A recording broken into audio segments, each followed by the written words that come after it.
जय अहोई माता। दोस्तों, कई वर्षों बाद एक दिव्य दुर्लभ और अद्भुत संयोग में 5 नवंबर के दिन अहोई अष्टमी का व्रत रखा जाएगा। यह व्रत करवा चौथ के ठीक 4 दिन बाद आता है। दोस्तों, अहोई अष्टमी व्रत महिलाओं द्वारा अपनी संतान की लंबी आयु और संतान प्राप्ति की कामना से रखा जाता है और इस व्रत को पूरा दिन निर्जल रहकर करने की परंपरा है। दोस्तों, शास्त्रों के अनुसार इस दिन अहोई माता का पूजन होता है और इसे अहोई आठे या अहोई माता का व्रत भी कहते हैं। और दोस्तों, इस बार ये अहोई अष्टमी व्रत अपने आप में बहुत ही शुभ और फलदायी होने वाला है, क्योंकि इस बार कई सारे चमत्कारी योगों का निर्माण हो रहा है, जैसे कि अमृत सिद्ध योग, कुबेर योग, बुद्ध योग और सबसे बड़े संतान प्राप्ति और धन लक्ष्मी योग। दोस्तों, इन सभी योगों की वजह से इस दिन अगर आप तुलसी के पत्तों से जुड़ा ये एक अचूक उपाय कर लेते हैं तो यकीन मानिए, आपकी जो भी मनोकामना होगी वह मात्र इस एक उपाय से पूरी हो जाएगी। इसलिए वीडियो को आखिर तक जरूर देखें, क्योंकि दोस्तों, तुलसी के पत्ते से जुड़े इस उपाय को करने से आपकी संतान की आयु लंबी होगी और निसंतान को संतान की प्राप्ति होगी। साथ ही आपके सभी कष्टों और गरीबी का नाश हो जाएगा। और अगर दोस्तों, आप भी अपने जीवन में महादेव और अहोई अष्टमी माता की कृपा पाना चाहते हैं तो इस वीडियो को लाइक करके चैनल को सब्सक्राइब कर ले और कमेंट में जय अहोई अष्टमी माता लिखना ना भूलें।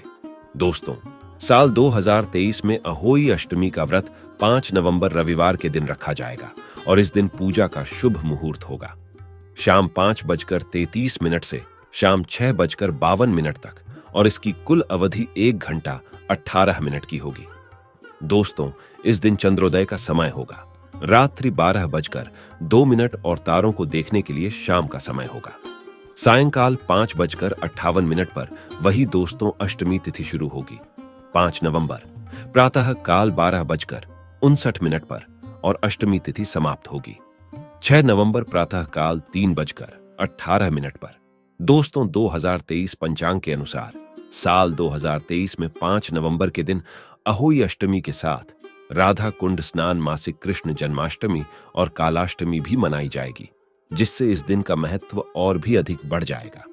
मान्यता है कि अहोई अष्टमी के दिन राधा कुंड में स्नान या डुबकी लगाने से श्री कृष्ण की प्रियसी राधा रानी का आशीर्वाद प्राप्त होता है और सुयोग्य संतान की प्राप्ति होती है। आइए अब आपको बताते हैं अहोई अष्टमी व्रत पूजा विधि। दोस्तों, शास्त्रों के अनुसार अहोई अष्टमी के दिन व्रती महिला को सूर्योदय से पूर्व उठकर स्नान के बाद निर्जल व्रत का संकल्प लेना चाहिए। इस दिन सबसे पहले पूजा के लिए घर की साफ दीवार पर अहोई माता सह व उसके 7 पुत्रों का चित्र बनाएं और वहां पर जल से भरा कलश रखें और इस दिन सायंकाल तारे दिखाई देने के समय पूजा का विधान है। दोस्तों, पूजा में ही चांदी की अहोई बनाएं। सांझ के समय में अहोई माता को रोली चावल, कुमकुम, अन्य पूजन सामग्री अर्पित कर मीठे पुए का भोग लगाएं और अब हाथों में गेहूं के दाने लेकर व्रत कथा पढ़े या सुने और आरती करें। इसके बाद रात्रि में तारों को देखने के समय में अर्घ देकर व्रत संपन्न करें। दोस्तों, अब आपको बताते हैं अहोई अष्टमी के दिन क्या करें और क्या ना करें। दोस्तों, ऐसी मान्यता है कि अहोई अष्टमी के दिन व्रत रखने वाली महिलाओं को सिलाई और मिट्टी से संबंधित कार्य नहीं करने चाहिए और इस दिन और अहोई माता की पूजा से पहले ही गणेश जी की पूजा करनी चाहिए और अहोई अष्टमी व्रत का पारण तारे निकलने के बाद तारों को अर्घ्य देकर ही पूरा करना चाहिए। दोस्तों, व्रत की कथा सुनते समय हाथ में अनाज रखकर कथा सुनना शुभ होता है और इस व्रत को निर्जल रहकर करने की परंपरा है। इस दिन तामसिक भोजन का सेवन नहीं करना चाहिए और व्रत के बाद जरूरतमंदों को दान देने से व्रत का पुण्य कई अधिक बढ़ता है। दोस्तों, अहोई माता पार्वती का ही रूप है और उनके पुत्र गणेश और कार्तिकेय है। इसलिए इस दिन पूजा के दौरान पूरे शिव परिवार की पूजा करें। और दोस्तों, अहोई अष्टमी की पूजा के बाद किसी ब्राह्मण या गाय को भोजन जरूर कराएं। तो दोस्तों, चलिए अब आपको बताते हैं तुलसी से जुड़े चमत्कारी उपायों के बारे में। दोस्तों, तुलसी हम सबके घरों में होती है और तुलसी का प्रभाव भी हम सभी जानते हैं। तो किसी भी तरह से इन उपायों को अगर हम करते हैं तो हमें लाभ अवश्य प्राप्त होता है। बस हमें जरूरत है कि हम पूर्ण विश्वास से इस उपाय को करें, श्रद्धा भाव से करें तो यह उपाय हमारे लिए चमत्कारी रूप से काम करते हैं। बात करते हैं पहले उपाय के बारे में। क्या करना चाहिए? अगर हमारा व्यापार किसी तरह से चल नहीं रहा है, व्यापार में उन्नति नहीं हो रही है, काम नहीं चल रहा है, पैसों की कमी आ रही है, घर में धन का अभाव होता जा रहा है, तो ऐसे में आप किसी भी गुरुवार के दिन यह उपाय करें। दोस्तों, तुलसी के नीचे जो घास उग जाती है उसका प्रभाव भी बहुत अधिक होता है।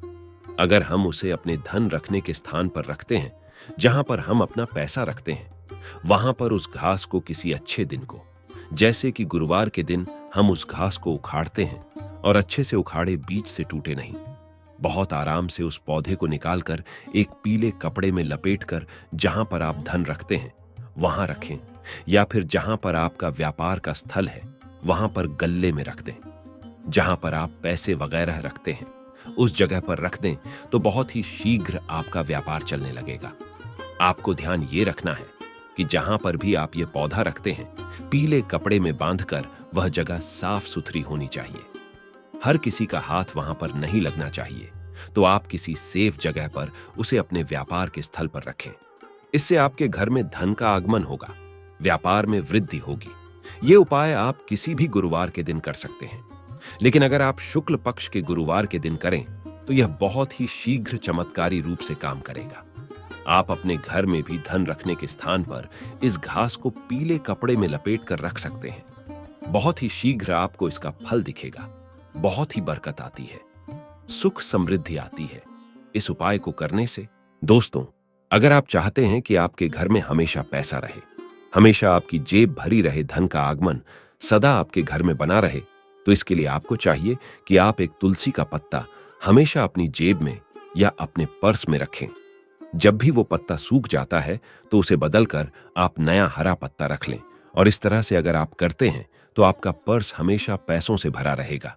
जहां पर भी आप धन रखते हैं, या फिर आपके ऑफिस का जो रजिस्टर है जिसमें आप बही खाता लिखते हैं, उसमें अगर आप हमेशा एक तुलसी का पत्ता रखते हैं तो इससे आपके घर में धन का आगमन होगा, व्यापार में वृद्धि होगी, क्योंकि तुलसी का पत्ता पैसे को आकर्षित करता है, धन को आकर्षित करता है। तुलसी के पत्ते में कुबेर का वास होता है। तुलसी के पौधे की पूजा में हमें मां लक्ष्मी की पूजा के फल की प्राप्ति होती है। मां लक्ष्मी की कृपा हम पर बनती है, तो जब हम तुलसी का पत्ता अपने धन रखने के स्थान पर रखते हैं तो धन में वृद्धि होती है। दोस्तों, यह उपाय पूर्ण श्रद्धा भाव से करने वाले उपाय हैं। अगर आप पूरी श्रद्धा भाव से इस उपाय को करते हैं, कोई भी एक उपाय आप कर लें, आपको लाभ अवश्य होगा। दोस्तों, घर के दोनों तरफ अगर हम तुलसी का गमला लगाते हैं, घर का मुख्य दरवाजा जो है उस मेन गेट के दोनों तरफ अगर हम तुलसी का गमला लगाते हैं, तो इससे हमारे घर में कभी भी पैसों की तंगी नहीं आएगी। लेकिन उस पौधे का आपको ध्यान रखना है, जैसे सूख जाता है तो आप दूसरा पौधा लाकर लगा दें। सूखा हुआ पौधा कभी भी घर में नहीं रखना चाहिए। सिर्फ तुलसी ही नहीं, बल्कि कोई भी पौधा अगर आपके घर में गमले में सूख गया है तो उसे हटाकर नया पौधा लगा दे। कभी भी सूखे हुए पेड़ पौधे, फूल पत्ते अपने घर में नहीं रखने चाहिए, इससे नकारात्मक ऊर्जा बढ़ती है। इसीलिए आपको ध्यान रखना है। उन दोनों पौधों का और तुलसी के 2 पौधे आपके घर के मेन गेट के पास हमेशा लगे रहने चाहिए। इससे आपके घर में कभी भी पैसों का अभाव नहीं होगा। कारण क्या है? जब दरवाजे के दोनों तरफ तुलसी रहेंगी तो आपके घर में नकारात्मक ऊर्जा नहीं आएगी, हमेशा घर में सकारात्मक ऊर्जा होगी, जिसकी वजह से आपके घर में धन का आगमन सदा बना रहेगा। किसी भी तरह का आपके घर में कलह क्लेश नहीं होगा और व्यर्थ का खर्चा नहीं होगा, तो धन में वृद्धि होनी निश्चित हो जाती है। इस उपाय को करने से दोस्तों, अगर आपकी कन्या के विवाह में देरी हो रही है या किसी भी कन्या के विवाह में देरी हो रही है, मनचाहा वर अगर प्राप्त करना चाहते हैं तो प्रतिदिन तुलसी की पूजा करें। प्रातः काल तुलसी के पौधे को जल अर्पित करें, शाम को दीप दान करें और 11 परिक्रमा कन्या रोज करती है। तुलसी की मन में अपनी मनोकामना तुलसी को कहते हुए और ओम नमो भगवते वासुदेवाय नमः इस मंत्र का जप करते हुए अगर 11 परिक्रमा प्रतिदिन जो भी कन्या मनचाहा वर चाहती हैं वह करें, तो शीघ्र ही उसको मनचाहे वर की प्राप्ति होती है और योग्य वर की प्राप्ति होती है। दोस्तों, आप अगर अपने बच्चे की जिद से परेशान हैं, आपका बच्चा अगर पढ़ाई में कमजोर होता जा रहा है, पढ़ाई में उसका मन नहीं लगता है, ऐसी अवस्था में चाहिए कि आप अपने बच्चे को तुलसी की पूजा के लिए प्रेरित करें।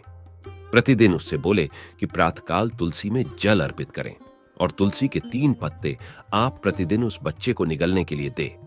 तुलसी कभी भी चबाकर नहीं खानी चाहिए। तुलसी के पत्ते को अगर हम चबाकर खाते हैं तो इससे दांत खराब हो जाते हैं। तो वह बच्चा तुलसी का पत्ता निगल जाए या किसी भी तरह से आप उसे खिला दे तो इससे पढ़ाई में उसका मन लगेगा। जो बच्चे की जिद बढ़ती जा रही है वो जिद कम होगी। बच्चा जो स्वभाव से जिद्दी बनता जा रहा था वह ठीक हो जाएगा।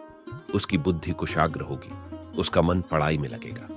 निश्चित रूप से यह उपाय बहुत ही कारगर उपाय है। एक और उपाय हम आपको बताना चाहते हैं। यह उपाय हम सबको जरूर करना चाहिए जब हम अपने घर में खाना बनाते हैं।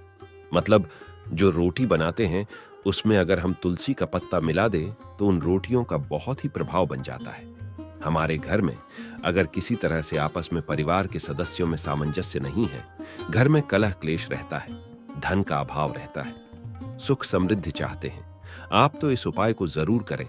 करना क्या है, आप तुलसी के 11 पत्ते लें, साफ पानी से उसे धोकर जिस बर्तन में आपने आटा रखा है, जिस कनस्तर में आप आटा रखते हैं, उस आटे में इस पत्ते को तोड़ तोड़ कर डाल दें। उसके बाद आप प्रतिदिन उस आटे का घर में रोटी बनाने के लिए प्रयोग करें और जब भी इस रोटी को आपके घर में कोई भी व्यक्ति खाएगा, कोई बाहरी व्यक्ति भी अगर खाता है इस रोटी को, तो उसकी भी बुद्धि में परिवर्तन होगा। अगर परिवार के लोगों को इस तरह से प्रतिदिन तुलसी का प्रयोग करके हम रोटी दें तो घर में सुख समृद्धि का आगमन होता है और आपस में अपने परिवार के सभी सदस्यों में प्रेम की भावना बढ़ती है। घर से कलह क्लेश खत्म हो जाता है, विचार सकारात्मक होने लग जाते हैं, मन से नकारात्मक विचार दूर होने लग जाते हैं। इस तरह से इस उपाय को करने से घर में सुख समृद्धि और प्रेम भाव से सदा सामंजस्य बना रहता है। अगर आप चक्की से आटा पीसवा कर खाते हैं तो तुलसी के 11 पत्ते आप उस गेहूं में ढालकर ही पिसवा लें और उसके अंदर थोड़े से चने भी डाल दें और इस तरह से अगर आप पिसवाते हैं और इस आटे को आप खाते हैं तो इसका प्रभाव बहुत अधिक होता है। लेकिन अगर आप आटा बाहर से पैकेट में लेकर आते हैं तो आप उस पैकेट के आटे में तुलसी के 11 पत्ते डाल दें और इस तरह से अगर आप प्रतिदिन इस आटे का प्रयोग करते हैं तो निश्चित ही आपके घर में चमत्कारी रूप से बदलाव आएगा। घर की परिस्थितियों में बदलाव आएगा, विचारों में बदलाव आएगा। इससे हमारे घर में धन का आगमन स्वतः ही हो जाता है, महालक्ष्मी की कृपा स्वतः ही हो जाती है। तो इस उपाय को आप जरूर करें। उम्मीद करते हैं आज के जितने भी उपाय हमने बताए हैं आपको जरूर अच्छे लगे होंगे और अगर आप इसे करते हैं तो आपको फायदा अवश्य होगा। इन उपायों को विश्वास रखकर करें, श्रद्धा से करें। मां तुलसी के उपाय है तो बिल्कुल भी व्यर्थ नहीं जाएंगे। जरूर आपको इनसे फायदा होगा और बहुत ही शीघ्र इनसे आपको लाभ की प्राप्ति होगी। तो आइए दोस्तों, अब आपको बताते हैं वह उपाय जिनको आपको इस अहोई अष्टमी के दिन जरूर करना चाहिए। इन उपायों को करने मात्र से आपकी सभी मनोकामनाएं पूर्ण हो जाएगी, इसलिए एक बार इन उपायों को जरूर करके देखें। दोस्तों, ज्योतिष शास्त्र के अनुसार संतान प्राप्ति के लिए अहोई अष्टमी के दिन माता अहोई के साथ भगवान शिव और माता पार्वती की भी पूजा करें। पूजन में इनको दूध भात का भोग लगाएं। पूजन के खाने में से एक हिस्सा गाय व उसके बछड़े के लिए निकालें।